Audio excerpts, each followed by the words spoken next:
Why is it that Muslims do not celebrate the birth of Jesus at Christmas? Because Christmas is the birth of Christ, and we don't acknowledge that Jesus is God. That's like one of the main differences of Islam and Christianity is that we don't acknowledge Jesus as God. So we don't celebrate him as God. Besides, his birthday is like in June, July, during the summer months, not during not in December during the winter. Even Christianity acknowledges that his birthday is during the summer months. So Hmm. What is the Quran, and is it only read in Arabic? the Quran is the holy book of Islam, and it's written in Arabic. But okay, this is hold on. Yeah, so the Quran is a holy book. It's like our Bible. We believe it was sent down by God to Prophet Muhammad. He couldn't read or write, so he didn't write any of it down. He memorized all of it and he spoke it, which is why we believe it's perfect. And it's written in Arabic because Arabic is such a it's read in Arabic because Arabic is such a complex language that translating it, you'd lose a lot of meaning. A lot of things would probably be like pulled out of context. It wouldn't make sense, and it would make it like significantly more susceptible to being changed and altered in any other language than in Arabic. So when people read the Quran, they have to try to read it in Arabic. I mean, you do have people who read the translation as well, and the translation is fairly accurate, but to actually read and understand the Quran in Arabic takes a really, really long time. So I guess that's why people read the translation. But it's such a complex language that if it was translated, it would be very difficult to understand. It would be like you'd lose a lot of meaning in it as well. Like there's just some words that don't translate over into English. So yeah, it's just easier to keep it in Arabic and to keep it from being changed and to keep it from being altered. It's never been changed, it's never been altered. If you get Quran from Russia, from Japan, from Chile, and Canada, they're all the same thing because they're all in Arabic and they've all never been changed. Okay. Do Muslim women have to wear hijabs? Not hijab in the sense that we know them. They have to cover up. So this is called a khimar. Don't try to pronounce it. It's easier if you don't try to pronounce it. Hijab how do I explain this? Okay, you're mandated to cover up. In the Quran it says you have to cover up and cover yourself. And then in the hadith is the Prophet's recommendations and he tells us pretty much how to live our lives. Part of the hadith, he said that he told his wives to take their abaya, it's kind of like the long black dress that you see, and put it over their head to literally cover up and try to be as modest as they can. So it is mandated for women to cover up and for women to wear some type of a khimar, some type of a head covering, some type of a body covering, but it can't be forced upon them. That's the thing. So it's mandatory, but nobody could be you have to do it. No, you have to do it yourself. It's one of those things where you should know that you have to do it, and you should know better. So you should do it when you're supposed to do it. Okay. What does a hijab represent to you? I was reading these questions and I didn't know how to answer this one. I don't know. I think I'm a really bad representative of hijab because when you wear hijab, you're not supposed to wear anything tight. You're not supposed to wear anything form-fitting. You're supposed to be very modest, and you're not supposed to attract attention to yourself. And I'm just not good at that. I like jeans. I like boots. I don't like dresses, so being completely modest is kind of hard for me. But I mean, I do believe in what it represents. I do believe in being modest for God and keeping yourself in check all the time, because that's ultimately what it does. It keeps you in check, especially in this type of society. People are staring at you, people are watching you all the time. So it makes you watch what you do and watch what you say. So I say ultimately hijab is just a reminder to not be like ratchet or not be crazy or not I don't know, like try to dress modestly, even though there's like I'm having like this type of it. I'm wearing jeans right now, so it's probably really bad. But yeah. Do Muslim men have to cover or dress modestly? Okay. All right. This is an issue. Okay, I get asked this question a lot actually. Yes, they do, and it annoys me so much when, like, you don't know if Muslim men are covering up, because the thing is, like, you never know. Like, just walking around in society, you can't tell if a Muslim man is Muslim unless he's very like unless he has like a really big beard and he wears like the kufis, like the hat that gives it away pretty much, or he's wearing like something really long. Because the thing is, Muslim men don't have any like defining characteristics as being physically Muslim. You know, Muslim women, we have like this, and it's like the head covering isn't just like a Muslim thing. You know, other religions mandate them as well, but the Orthodox religions, and they've just changed over time. But Muslim men are supposed to be modest, but you just don't know because you can't tell like a Muslim man walking down the street versus a Muslim woman walking down the street. Like, we're just so easily marked, and men aren't, but they are. They are supposed to be modest, and they aren't supposed to be man-hos, and they're not supposed to be walking around like they're all that, because that's so wrong. Just saying. Yeah. Because can Muslims have boyfriends or girlfriends or date?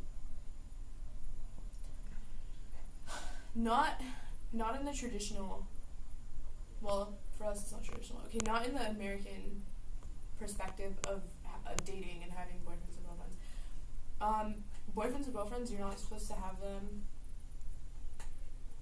Period, really, unless like if you're trying to get married, because in Islam doesn't acknowledge any other relationship between a man and a woman, except for marriage. And of course, like being related to somebody and like having family and stuff. You know, some people are super technical in this class, so just to clear that out. But not in a traditional like dating sense. If you want to date, you're supposed to do it for the intention of getting married, but it doesn't work the same way either. It's very complicated. Like, if you want to talk to a girl, you have to go to her dad, because that's respect. You know, you don't just like try to talk to a girl and be like, hey, yo, you're kind of hot, I want to marry you. No, you have to talk to her dad, and it goes. There's like this long process. It's kind of complicated to go through. But in short, to answer the question, no, you are not supposed to. You're not allowed to have a girlfriend. You're not supposed to have a girlfriend. You're not supposed or a boyfriend, and you're not supposed to date freely either. It's a complicated. It's a loaded question. There's more to the answer. Are Muslims allowed to marry people of other faiths? Okay, this is gonna make me sound like a hater. It is just it's just gonna make me sound like a hater. Muslim men are allowed to marry non-Muslim women, but Muslim women are not allowed to marry non-Muslim men. And there's two reasons for it. And if I'm wrong, I'm sorry. I'm not a scholar. I'm just like, this is from what I know. Okay, so the logic behind it was that Muslims are very like open and accepting towards other religions, like Christianity and Judaism are the religions that came before us. Like, Islam is the newest monotheistic religion, so we believe in like religious freedom. So Muslim men would allow their non-Muslim wives essentially to practice their own religion. So that's why like Muslim men are able to marry, but it's people of the book. So people of the book means Christians and Jews, because they have like they have the Torah and the Bible. So, but that doesn't mean like Muslim men can marry like Hindus or Taoists or religions with polytheistic religions, like women from polytheistic religions. That's just out. It's only people of the book. So Christians and Jews. So that means they wouldn't be able to marry agnostics or atheists either. But Muslim women are not allowed to marry Muslim men because of the same reason. Like, men from other religions, if they're practicing in the Orthodox, are not open to any other religion except for their own. So the logic behind it was that a non-Muslim man wouldn't allow the Muslim woman to continue to practice her own religion, and he tried to make her convert out of it. And Muslims, just like Islam has like this really big thing with like their women. They're very protective of their women, and they say that. And again, I'm really sorry if this is wrong. I can't remember if it's like 100% factually correct because I didn't look it up before this video. But the Muslim women are only for the Muslim men. Like, it's like they're so special that they don't want to give them away to people from other religions. So, and it makes me sound like the biggest hater, but to my knowledge, and I'm sorry if I'm wrong, that's what it is. So. Why can't Muslims eat pork? Because it says in the Quran that you can't. In this verse. Okay. This is probably really awkward. Okay. I'll read out the translation. I do not find. Okay. This helps. I do not find in what has been revealed to me anything forbidden for anyone who wants to eat, unless it be carrion, outpoured blood, or the flesh of swine, all of which is unclean. Or that which is profane, having been slaughtered in a name other than that of Allah. Okay, so it pretty much says straight up, like, you can eat almost anything except for these things, and the flesh of swine is one of them, and the logic, all of that which is unclean. So, we believe that pigs are just really dirty. You know, their environment is really dirty. They're not the same as like other animals. Like, their digestive system is very simple. So and they just live in very dirty environments, and we consider them very dirty people. And also, like, they can't be slaughtered in the same way that like other animals can. Like, when you slaughter a cow, you could slaughter it in a way where it doesn't feel pain. I think it's like on the back of the neck, like by a certain vein or something. With pigs, they don't really have that because they don't really have necks exactly. And I put up a Facebook post about it. It's like super dirty as well. So, but mainly we don't eat it because it says so in the Quran. It says you're not allowed to eat it. And there's always logic behind it though. So the logic behind it is that it's unclean for multiple reasons, not just one. So yeah. And finally, what is halal? Like the word? Yeah. Okay, the word itself just means permissible. So the word itself means that it's okay to do. Or did you mean it in context of food? To food.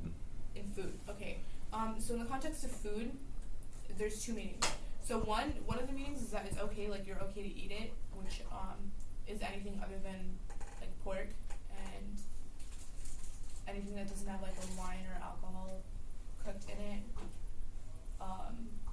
And then the other meaning is like a couple of our friends eat a certain type of food that they call halal, which it means zabiha. So it means food that is slaughtered with the name of Allah only.